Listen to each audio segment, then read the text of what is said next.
Hello. We're back, everybody. Friday, July 19th, 2019, 5:24 p.m., and we're looking at the current temperature chart of the United States. It is 5:30, so things are finally starting to a little bit cool down in the Northeast, the east coast of the country, as the sun begins to dip behind the mountains, and even the trees. Just anywhere the sun isn't is a good thing at this point. In fact, I took some pictures for you guys, and I never thought I'd be sending or posting pictures such as this, but it happened, and this happened today. I took all these today. I was pouring water on a burning barrel. You're allowed to burn in Pennsylvania, and I was measuring how long it would take for the water to dissipate, and this was a 5-minute time lapse. I'm going to play it later on in our live stream, but I would fill this entire cap with water, and within 5 minutes it was down to this. It was just the sun soaking up the water.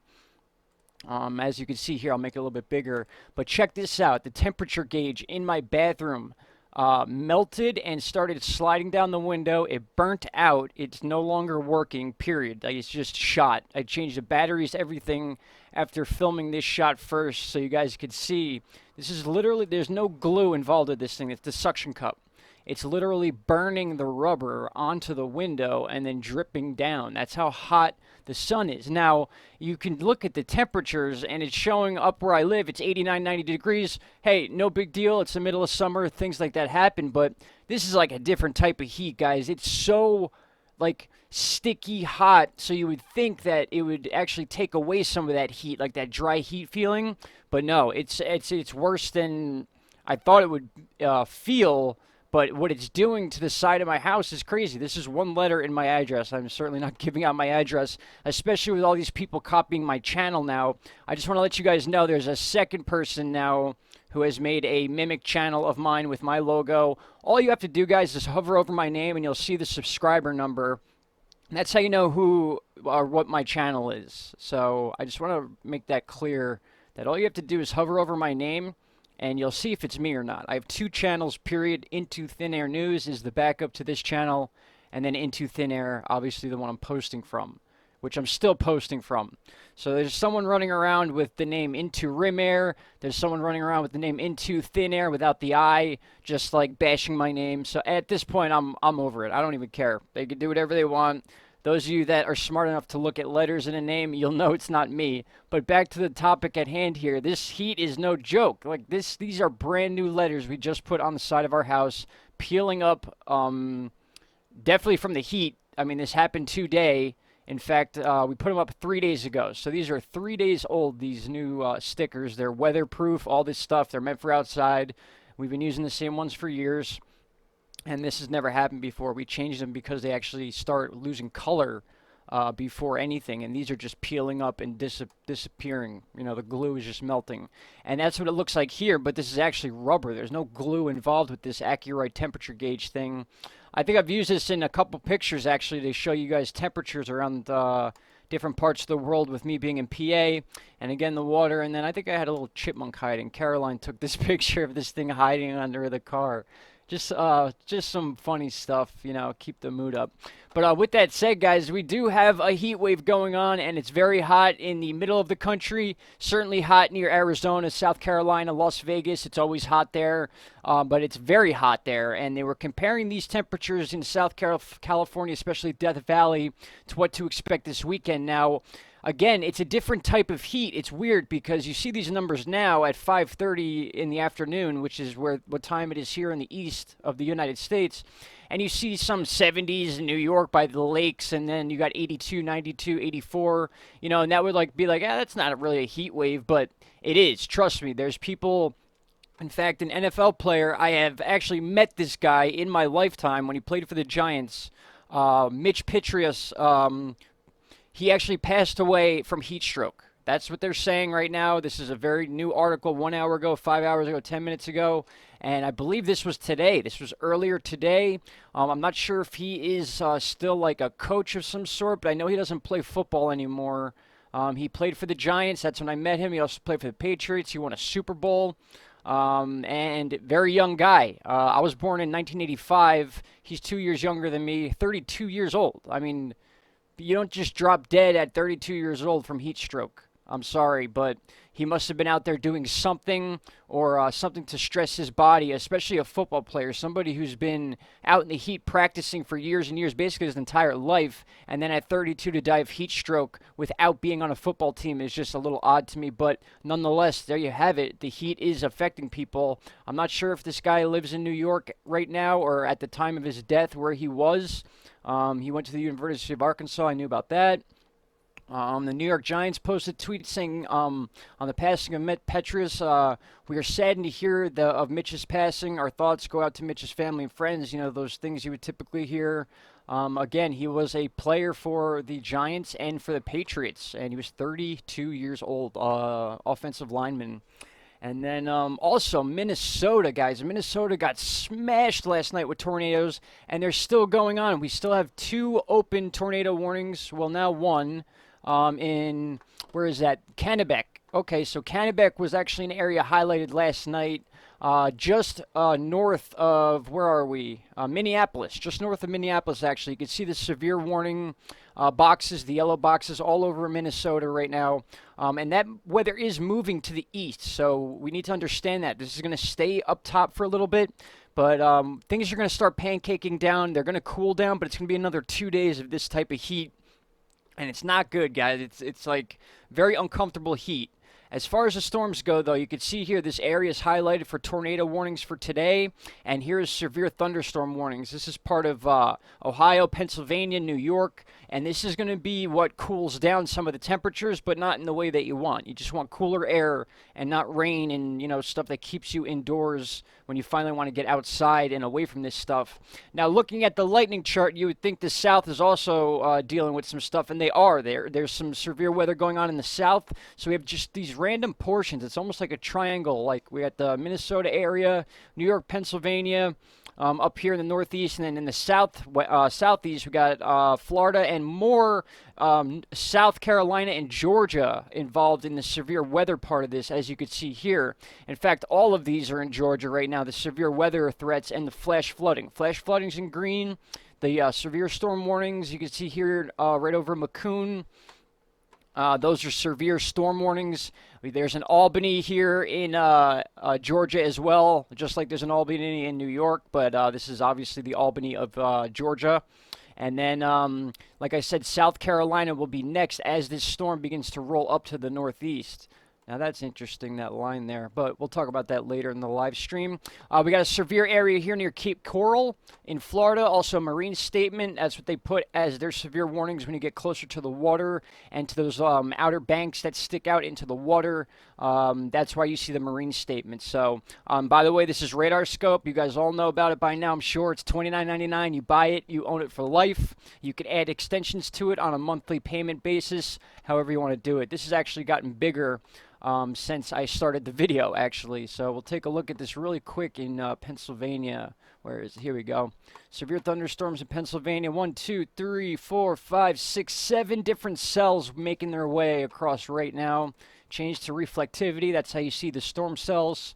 And you can see these are not small cells. These are pretty big. And this is a flat line. I call it a flat line, and I'm going to explain it this way. Watch.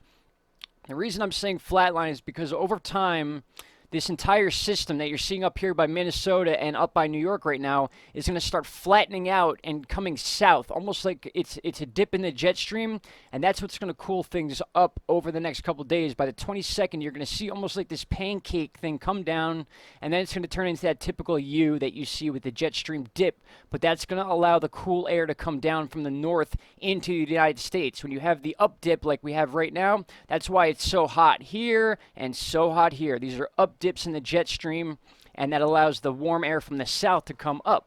So with that said, you can see as we move forward, you see this line of moisture here, it's going to start dipping down. You're going to see that right here, and it almost pancakes down on the entire southeast like that. And this dip here is what's going to allow finally the cooler air to come down a little bit before the 24th, I would say. So we're going to deal with some weather, certainly all the way from Texas, stretching up our new weather line. This is basically our new tornado line as well. It's like this arc that goes from central Texas all the way up to the northeast.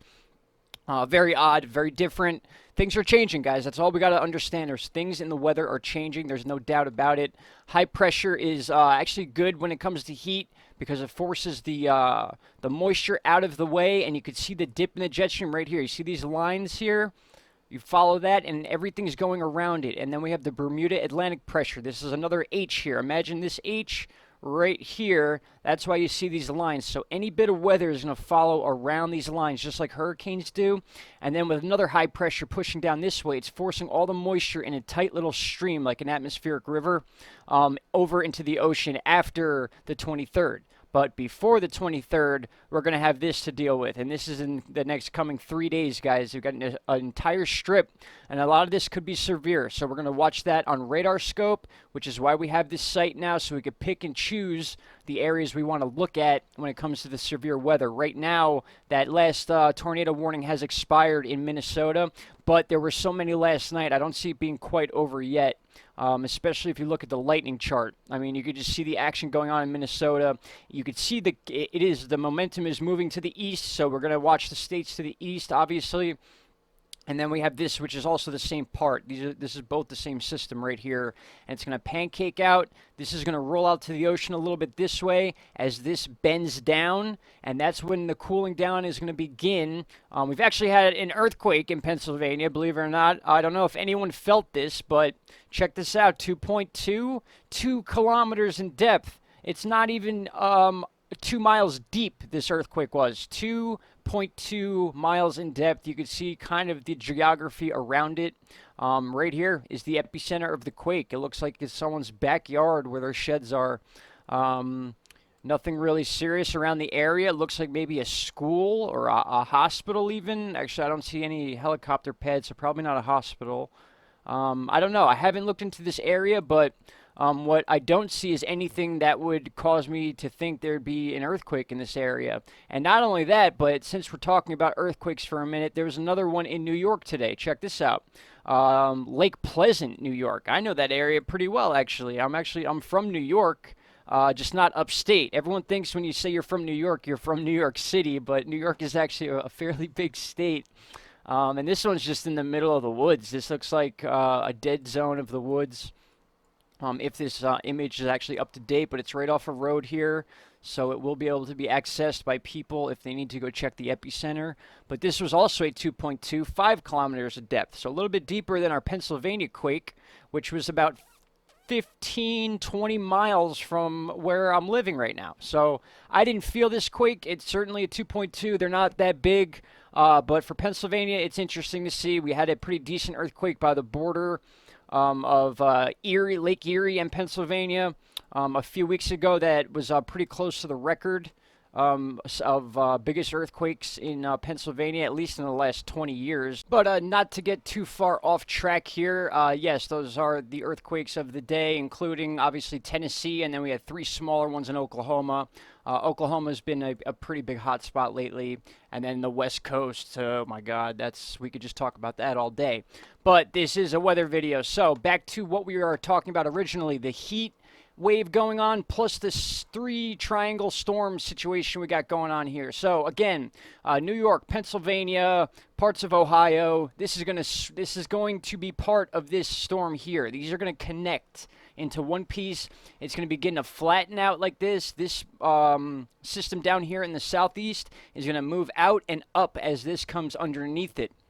And the best way to show that again is on Tropical Tidbits. So we'll back up here, and I'll show you exactly how this is going to pan out. So we can see the severe weather right now. They're actually ahead of time on this chart a little bit. So you can see it is the 19th, but it's the next 6 hours from now. You can see the moisture has moved over towards the Great Lakes here. Low pressure above New York. This is what is actually in New York and Pennsylvania right now, so it's a little bit ahead of time. But you can see what's going to happen with the system down in the southeast that we are looking at here. A lot of these cells are pretty strong, and they're moving in a northeast direction. But then when you get to about here, you can see they're going a weird direction. So very complicated wind patterns in this area. Ultimately, this is going to move off into the Atlantic Ocean, as you'll see in Tropical Tidbits here. You can see right there, that's the move. There's a big curl going on right here. There's always an upflow from the Gulf. That's where our heat comes from. And then when you start seeing these systems finally pancaking out, which is what you're seeing right here as we move into the 22nd and 23rd, we're going to get some rain along the entire coast of the Northeast, but it'll be followed by cooler air. You can see finally a down dip in the jet stream. Yes, a low pressure system in the west. It's going to be very hot in the west come July 23rd. That's going to be another wave that moves into the Northeast eventually. But as far as this wave and this situation that we're dealing with now goes, we're going to have to wait another at least 24 hours before we see relief from it. And we will touch on all these areas again during the live stream and see where they are at. With the tornado warnings expired, I feel a little bit better, but this is a lot of severe weather going on in 3 different places right now. We got to keep an eye on top of the heat, which has proven deadly. So that is no joke, guys. You even know that the temperatures may seem normal for this time of year. It's a different kind of heat, and like I showed in these pictures, it's a real different type of heat. Not this guy, this and this. Very interesting. I have not seen this in a long time, if ever. I've seen it on other videos, but it's never happened to me personally. So we'll get into all this stuff, guys. I hope you have a good evening. We'll talk very soon. All right, bye-bye. Hello.